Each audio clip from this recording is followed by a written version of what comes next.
రాష్ట్రంలో phone tapping వ్యవహారం తీవ్ర స్థాయిలో ప్రకంపనలు సృష్టిస్తోంది. ఈ కేసులో రోజుకొక కొత్త పేరు వెలుగులోకి వస్తుండటంతో బీజేపీ నేతలు గత ప్రభుత్వంపై విరుచుకుపడుతున్నారు. ఈ వ్యవహారానికి నాటి ముఖ్యమంత్రిదే బాధ్యత అని బీజేపీ రాష్ట్ర అధ్యక్షుడు కేంద్ర మంత్రి కిషన్ రెడ్డి ఆరోపించారు. కొందరు మంత్రులు, ఉన్నతాధికారులు, రిటైర్డ్ అధికారులతో అప్పటి సీఎం ఈ వ్యవహారాన్ని దుర్మార్గంగా నడిపారు అంటూ బీఆర్ఎస్ అధినేత మాజీ సీఎం కేసీఆర్ పై ఆయన మండిపడ్డారు. బీఆర్ఎస్ ప్రభుత్వ హయాంలో అన్ని రకాల మాఫియాలు రాజ్యమేలాయని దుయ్యబట్టారు. ట్యాపింగ్ వ్యవహారంతో అవినీతి అంశం కూడా ముడిపడి ఉందని, దీనిపై న్యాయ విచారణ జరిపితేనే నాటి సీఎం, డీజీపీ, ఉన్నతాధికారుల జోక్యం ఎంతనే విషయం బయటపడుతుందని వ్యాఖ్యానించారు.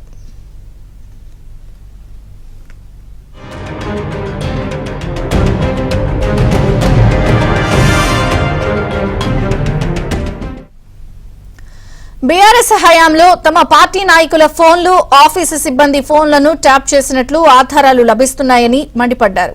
వ్యక్తులను బ్లాక్మెయిల్ చేసి కోట్లాది రూపాయలు వసూలు చేయడం కోసం ఫోన్ ట్యాపింగ్ కు పాల్పడడం దుర్మార్గమన్నారు. ఇక ఫోన్ ట్యాపింగ్ కేసులో మొదటి నిందితుడిగా మాజీ ముఖ్యమంత్రి కేసీఆర్ ను చేర్చాలని బీజేపీ మెదక్ పార్లమెంట్ అభ్యర్థి ఎం రఘునందన్ రావు డిమాండ్ చేశారు. గతంలో దుబ్బాక ఉప ఎన్నిక సందర్భంగా తన ఫోన్ ను కూడా ట్యాప్ చేసి తన ప్రచార తీరుతెన్నులను తెలుసుకుని ఇబ్బందులకు గురిచేశారని ఆయన ధ్వజమెత్తారు. దానికి సంబంధించి రెండో నిందితుడిగా మాజీ మంత్రి హరీష్ రావును, మూడో నిందితుడిగా అప్పటి కలెక్టర్ వెంకట్రామిరెడ్డిని చేర్చాలని డిమాండ్ చేశారు. వీరితో పాటు అప్పటి డీజీపీని కూడా ముద్దాయిగా చేర్చాలన్నారు.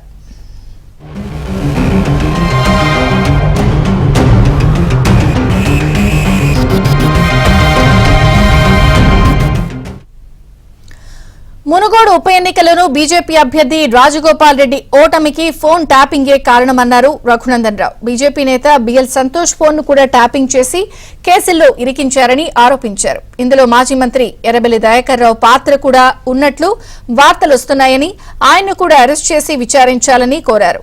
ఎమ్మెల్సీ కవిత అరెస్టు తర్వాత హరీష్ రావు ఢిల్లీకి వెళ్లిన సందర్భంలో ఈ నెల 19న విమానంలో హరీష్ రావు, సీఎం రేవంత్ రెడ్డి మధ్య 2 గంటల పాటు చర్చలు జరిగాయని రఘునందన్ రావు అన్నారు. ఆ చర్చల నేపథ్యంలోనే ఫోన్ ట్యాపింగ్ కేసులో కేసీఆర్, హరీష్ రావులపై చర్యలు తీసుకోవడానికి వెనకాడుతున్నారని ఆరోపించారు.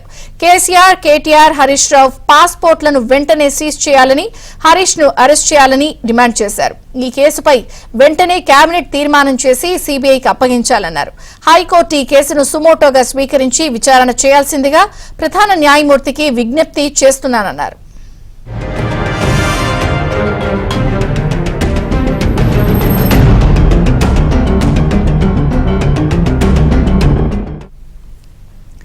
ఫోన్ ట్యాపింగ్ వ్యవహారంలో తాను కూడా బాధితుడేనని మహబూబ్ నగర్ ఎమ్మెల్యే ఎన్ఎం శ్రీనివాస్ రెడ్డి అన్నారు.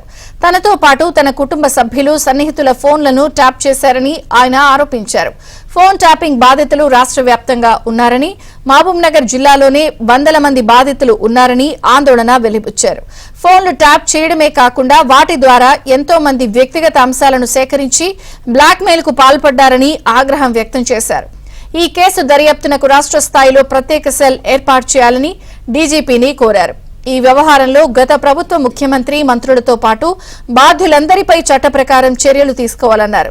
ఈ మేరకు ఎన్ఎం శ్రీనివాస్ రెడ్డి హైదరాబాద్ లో డీజీపీ రవి గుప్తాను ఆయన కార్యాలయంలో కలిసి ఫిర్యాదు చేశారు.